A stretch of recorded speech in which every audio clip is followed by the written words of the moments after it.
that it's a party which got too close to power, that obviously didn't have any autonomy and had no vision.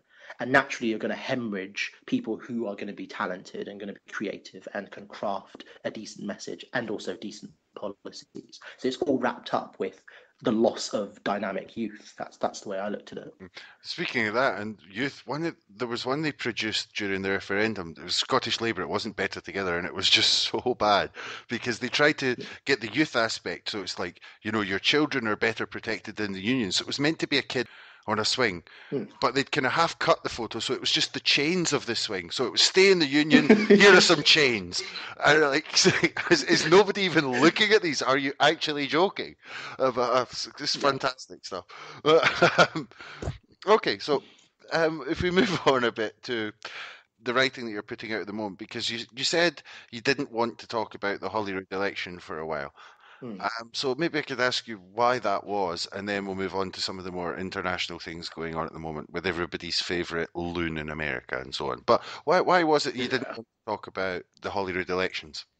I think it was partly to do with fatigue, having read so much and written so much about the referendum, and the feeling that nothing had really changed and progressed since the referendum. Basically, the arguments are fundamentally the same. Okay, that was an argument between basically progressive movements in Scotland and the Westminster structures and system. But really, even within Scotland, the debate hasn't really moved on, and the way the debate is argued hasn't really moved on. So for the SNP, there is a mainstream argument which suggests, look, you need both votes SNP because we're the only ones that can be a bulwark against sort of Westminster vandalism. For the Greens, there's a message which is attractive for a lot of people who see themselves as pro-Indy left, and perhaps one sort of a strong Green presence there to sort of limit maybe some of the more centrist aspects of the SNP. But there's developed a kind of holier than thou attitude towards some people in the SNP, which I've kind of found a bit distasteful. There's some disagreeable backbiting from the SNP towards the Greens, and similar when you think about elements of Rise as well.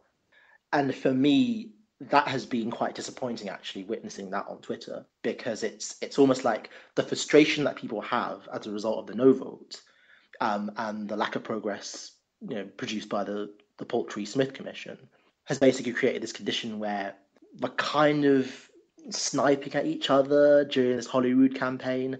And my general feeling was, do you know what? Let the oats fall where they may. Holyrood will be, the seating will be produced, and then we can actually start having a conversation in Scotland.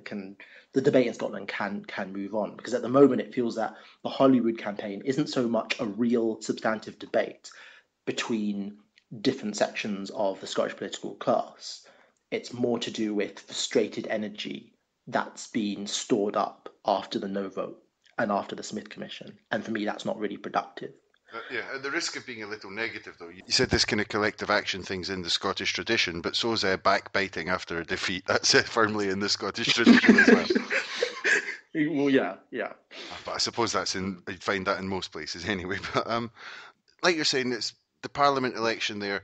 Everything's kind of in suspense before and after. There's not really been a progression. Do you think the Brexit, the EU referendum's going to provide the next big move in whichever direction things could be going? Is it the trigger for another independence referendum?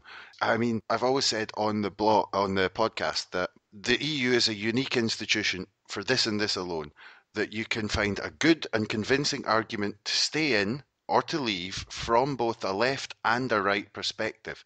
So when this campaign gets into really full swing, we're going to see lots of unusual things. We've already seen it with Galloway and Farage together, which is the birth of many a caption competition, I think. But I mean, it's a very unique thing in that sense. How do you think this will move forward, the Scottish position? I think it's one hell of a risk. My instincts are that the UK collectively will vote to stay in. I think there's a lot of people in England who dislike the European Union, just generally don't like continentals for whatever rubbish reason, whether it's just because they read the Express or the Daily Mail. But I think England specifically will vote quite convincingly, actually, to stay in the European Union, not necessarily out of love, but for more or less the same reason as a slither of that majority for a no vote in Scotland, which is sort of basic conservatism. It's what you know, even if it's a situation you don't like, and you tolerate a terrible situation you don't like, even if you don't like it, because it's what you know. So I think, if anything, that small c conservative instinct will actually save any situation whereby England will vote to come out, and that will mean that Scotland would think about running another independence referendum. But also, I think even if it was the case that Scotland had another referendum, I think that's an incredibly risky thing to do, because I don't think that much has actually changed for a certain section of the population who, as you know, as Hugh McDermott would say, lack the imagination to dream beyond and to move beyond. Um, they need, I think they need a bit more time. They need even more persuading, because I mean, I met a lot of people who voted no because of that conservative instinct. It's not logical. I knew people either way who voted just because of their gut. It wasn't so much I'm voting no because of these listed reasons, these 10 reasons, and they're all empirical. It was just that small c conservative gut of I don't like it, and I think that's an issue with any referendum, regardless of it being switched by a vote to come out of the European Union. So you're sort of in favour of a softly, softly approach then? Yeah, because I think I've become cautious because I wasn't when I think about the kind of people that may have voted no, whether it's some people in the older generation who were scared off because of their pensions, or basically small c conservative fear. I can't see what has happened in the last year to make them change their mind. It's easy for someone like me who is fully behind independence. You know, Even if it was said that England would retaliate by releasing wild bears across the border, I'd still vote yes a second time. But that's me. And I think when it comes to the development of my political writing, when it comes to my analysis of politics, I try to think from the perspective of, what if I wasn't me? What if I wasn't someone who was definitively in favour of independence? And at the moment, I can't see what would change their minds. So small c conservative people who do need a softly, softly approach. But in any case, I don't think it will come to that. Uh, Yeah.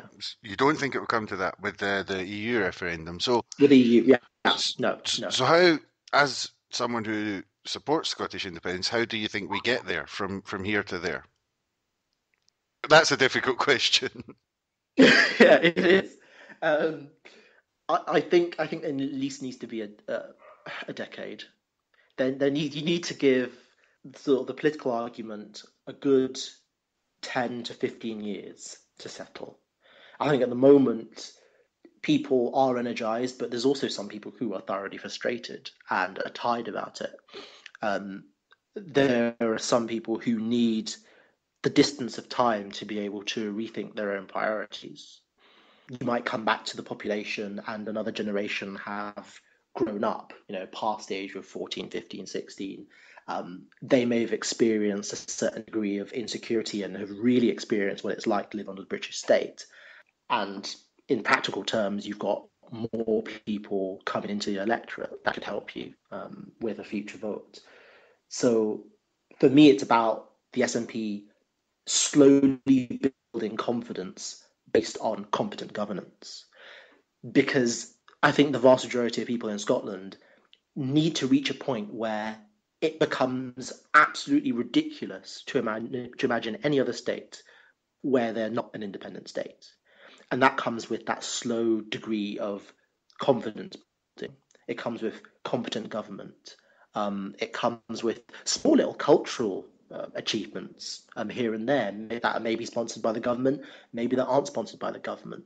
There's these arguments about quite good articles in the New York Times about the relationship between Brazilian football, the glories of Brazilian football, and the political system at home. Mm. Um, and think that's actually quite a good example in terms of, you might hold a vote at a certain year and people in Scotland are really feeling really great about being Scottish, and that cultural confidence, that circumstantial confidence is at a high, and that happens to be the breakthrough. But I think it's going to take a 10-year gap and something like that to just push it over the I edge. mean, I think that some work is being done and has been done on that that's been very good. Now you'll see things on various websites in Bella Caledonia where they're rating them directly in Scots or in Gaelic, which I think is a great thing. And like I'm not that old, but even at my time in primary school and stuff, people were actually punished for saying things in Scots. It was sort of ritually humiliated in front of the class if you said anything in Scots. We're seeing some of that go, but not all of it. But I think that's part of the cultural confidence that has to come along as well. We have to make these things all totally normal. Instead, you've got George Robertson standing up saying it doesn't exist, and it's quite bizarre Yeah, sometimes. that needs to become a lot more regular because I think also we need to sort of concede that we're coming from a very low bar. Like one of the things that you notice that certainly myself as growing up in England and coming over to Scotland is noticing how much of a lack of confidence there is. Like you don't really realize it until you're here. And occasionally I have to turn around to some of my friends who are Scottish and say, you know what, you guys are bloody amazing. They kind of have Hmm. this look of disbelief on their face. But I think it's not only that kind of cultural confidence, but I mean, you look at the way Norway, for example, did fantastic work on being the arbitrator between the US and Russia in negotiations about who was going to take away President Assad's chemical weapons. It was as in whose ships was it going to go on when it was going to be transported to Russia. And the Nordic countries are actually very good, in Switzerland and Luxembourg. They're actually very, very good at being small state arbitrators. Little initiatives in places like Africa, places like Latin America, small little trade deals. And obviously, we're limited in terms of what we can do because of powers. But even things like small cultural projects with other nations that the Scottish government does have the power to do will give, I think, a lot of Scots the feeling of, do you know what, we're actually on the world stage and we have a vision of ourselves which is independent from the UK.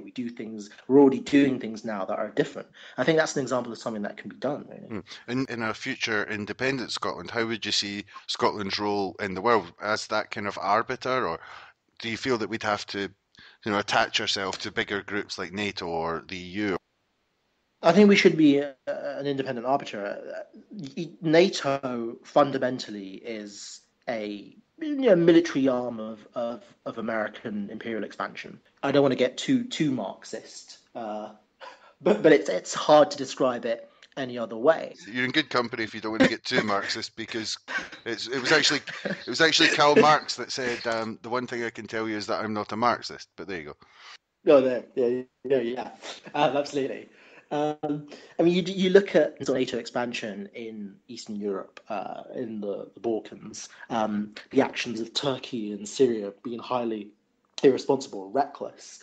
And why would anyone want to be part of a military alliance that includes nations like Turkey that imprison their own journalists, that go against the government line, that shuts down opposition newspapers? And also a military alliance which basically is lockstep with the Saudi military alliance and selling weapons, in which it uses to cause all kinds of criminal massacres in Yemen.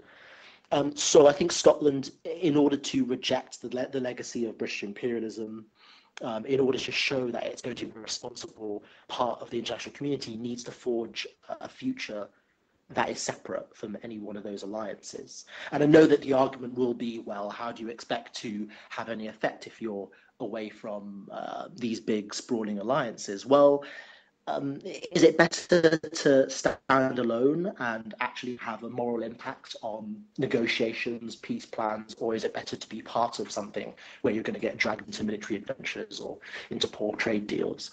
Um, and I would certainly look at nations, like Norway, like Sweden, that have conducted their foreign policy not on military might, but on educational development, on cultural connections around the world, on being that neutral arbiter when it comes to negotiations, that people can actually see you as an honest arbiter. Because Scotland's got something absolutely phenomenal, which is pretty unheard of. It's a partner in an imperial project that comes out really favourably around the world. You'd be hard pressed to find people in the Commonwealth, even the non-white Commonwealth, Caribbean Asia, Africa, who dislike Scotland or have an instinctive dislike